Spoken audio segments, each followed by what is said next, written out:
The political and cultural elite, they're just too online. They're too online. Bernie Sanders is a perfect example of this. So Bernie Sanders, over the weekend, he pulled a full Elizabeth Warren. He suggested that while shooting someone in the back is irresponsible, but this does raise a longstanding concern he's had about the profit-driven healthcare system. Look, Elizabeth Warren obviously understands killing and murder and shooting somebody in the back is totally unacceptable. But what I think has happened in the last few months is that what you have seen rising up is people's anger at a health insurance industry which denies people the health care that they desperately need while they make billions and billions of dollars in profit. Again, this idea that when you remove profit from a system, somehow the system gets more efficient with better products belies everything you know about everything in your life except for healthcare for some odd reason. And it's not just Bernie Sanders who's doing this routine, by the way. The shooter provides us a great leaping off point to talk about healthcare. Chris Murphy, the idiot senator from Connecticut, he's doing the same routine. I'm never going to condone violence. I don't here. I spent my entire life fighting gun violence because I know that the devastation is enormous that it leaves behind. What I see happening in this country, though, is a real visceral anger that the outrage at Brian Thompson's death or the outrage at the death of any powerful person isn't matched by the anger over the thousands of people who die, often anonymous deaths, every single day in this country at the hands of a healthcare industry that mostly doesn't give a shit about people and only cares about profits. Ordinary people in this country are not indifferent to the loss of life, but these companies are. Okay. This sort of language is so disgusting. This idea that everyone who works at health insurance industries, that all of those people don't care about human beings at all, that all they want is profits. Okay, that is not how markets work. That is not how markets work.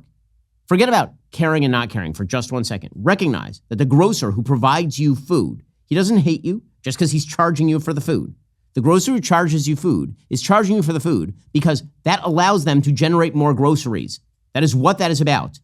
Okay, there are massive problems in our healthcare system. Again, health insurance doesn't truly act as health insurance in the United States in any real way because they're not insuring against a possible risk for the future, except sort of at the margins. What they really are doing is providing, quote unquote, healthcare coverage that is heavily regulated and also heavily subsidized by the federal government and the state governments, by the way.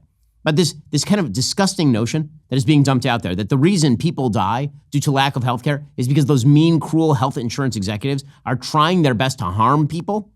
First of all, even if you would assume that was true for just 1 second, don't you think there would be a competitor, a healthcare competitor, say, a health insurance competitor that might come along and say, hey, we care about people more. Do your business here. This kind of language is actually a danger. It's a dangerous thing to do.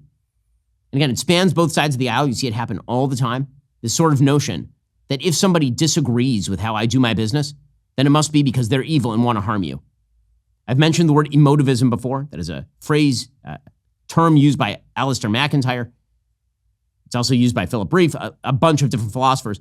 Again, the basic idea is attributing motive to someone rather than dealing with the actual arguments. And it's really ugly. And it does lead to some pretty terrible consequences. So there was a concert in Boston over the weekend at which Luigi Mangione's face was shown, and the attendees began to cheer.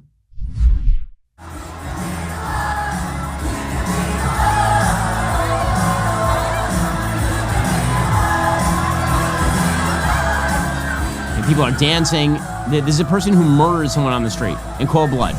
By the way, not because he had an unsuccessful back surgery or was covered by United Healthcare. He absolutely was not. This is not good. We'll get back to this in a moment. First, there's no shortage of flashy ads from the big wireless carriers offering the latest iPhone for free. If you look a little deeper, you'll quickly realize what that really means. To qualify, you need to trade in your phone. Not just any phone, but one valued at $1,000. Then you're required to sign up for their $100 a month unlimited plan and pay that sneaky $35 activation fee on top of it all. That's a lot of money for something they call free. Don't fall for their marketing tricks. Pure Talk, my cell phone company, has a much better option. Get a brand new iPhone 14. It comes with all the bells and whistles you actually need. Plus, get unlimited talk, text, a generous 15 gigs of high-speed data, and mobile hotspot capability, all for just $50 a month. How about that? You're paying half the price of what the big guys charge, and you still get a new iPhone powered by America's most dependable 5G network. Do this. Go to puretalk.com/Shapiro today. Switching is super simple. Plus, when you go to puretalk.com/Shapiro, you get an additional 50% off your very first month of coverage. That's puretalk.com/Shapiro for an additional 50% off your very first month. I've been using Pure Talk myself for years. The coverage is excellent. And of course, it is a lot less expensive. puretalk.com/Shapiro for an additional 50% off your first month. Pure Talk is America's wireless company. Okay, the disconnect is not just with regard to healthcare, for example. It's with regard to a wide variety of issues. Whether it is the sort of glory of being poor that Tim Walz is talking about, whether it is the supposed hatred of our entire healthcare system, which again, people have their problems with the healthcare system. That doesn't mean they want the National Health Service or think that United Healthcare CEO should be shot in the back on the streets of New York. There's also a wild disconnect on issues of race, obviously, between the elites in our society and a huge percentage of the rest of the population. And it's permeated those elite circles.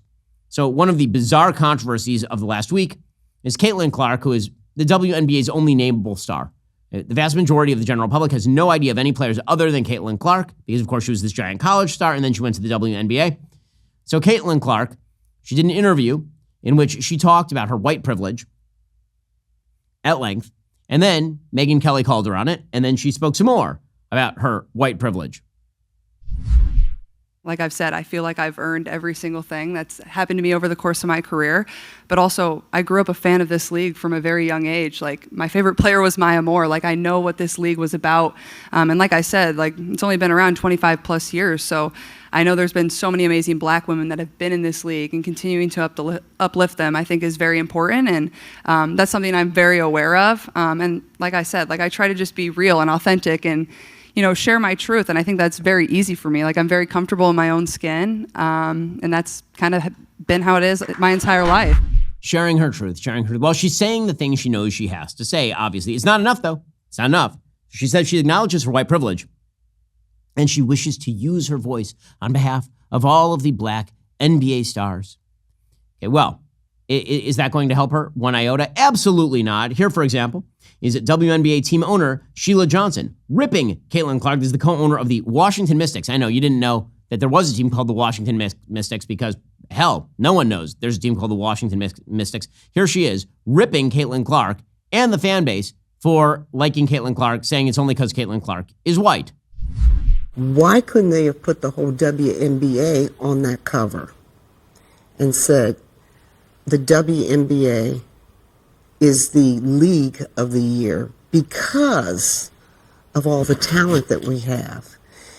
Because when you just keep singling out one player, it creates hard feelings. And so now you're starting to hear stories of racism within the WNBA, and I don't want to hear that. We have got to operate and become stronger as a league and respect everybody that's playing and their talents.